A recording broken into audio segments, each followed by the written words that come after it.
So in today's video, I will show you how to add your bank card to Apple Wallet. So first of all you need to do is open your wallet app,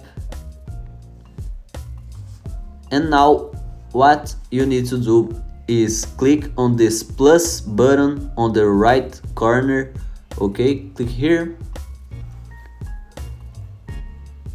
and now you need to select if it's a debit card, credit card, transit card, or from some app on your iPhone. Okay, so I will choose this option, debit or credit card, and now you can click here on continue,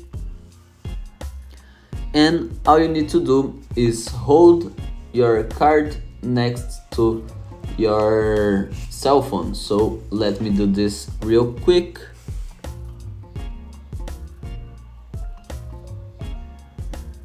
And now all you need to do is agree to these terms and conditions. You need to read everything.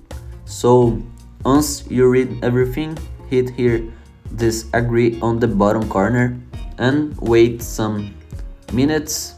It will add to your wallet in a second. Okay, so it's done. Now what you need to do is verify your card. So you need to open the app or call the bank. Okay, so I will hit this complete verification later, and the card is added. So if this video helped, make sure to like and subscribe to Learn Mode Lab.